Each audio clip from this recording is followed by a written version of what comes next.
representation, say the police and Lonmin. In terms of the law, there's no right to have legal representation if you're in front of a commission of inquiry. It's not a criminal court.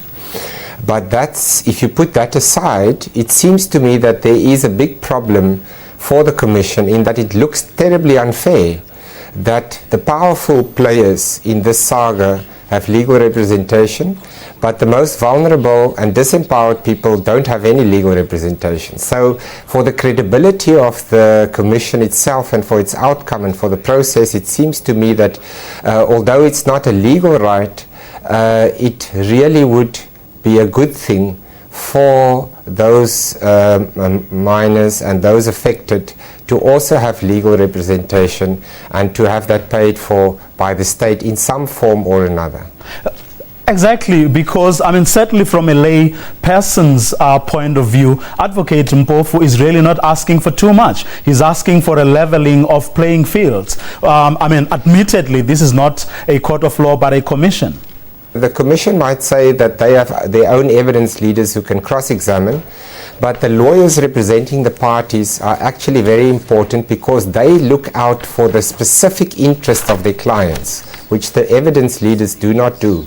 So where some of the people involved in this whole saga do not have that protection from the lawyers and somebody who can fight in their corner to have their story told, if that doesn't happen, then clearly there's an unfairness involved in the process. And there's maybe a problem in the law that the Commissions Act and the Constitution doesn't really provide for specifically for legal representation in such cases.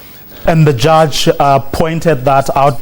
Of course, he also says that nothing stops the parties from settling the matter out of court. What is your opinion? Do you think that perhaps government should look at this probably favorably in the interests of fairness or the perceptions thereof?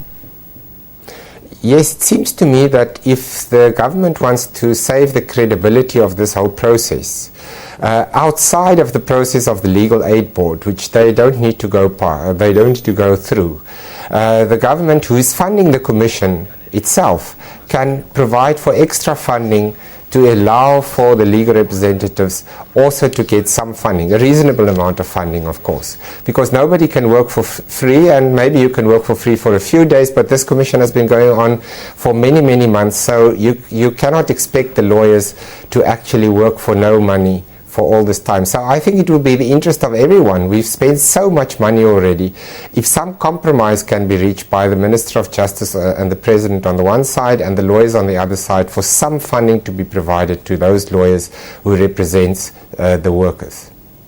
Now, the parties are going to petition the Constitutional Court. What for you are the chances of them succeeding?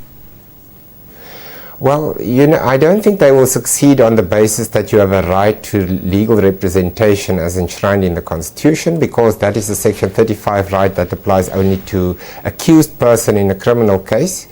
But they can say that you have a right to a fair process. Whenever there is a process that your rights are affected through, that process needs to be fair. And I think if they make the right kind of arguments and they say that, and they can convince the Constitutional Court that people's rights are being potentially affected, but that the process through which this happens is not fair because there's no legal representation funding provided for.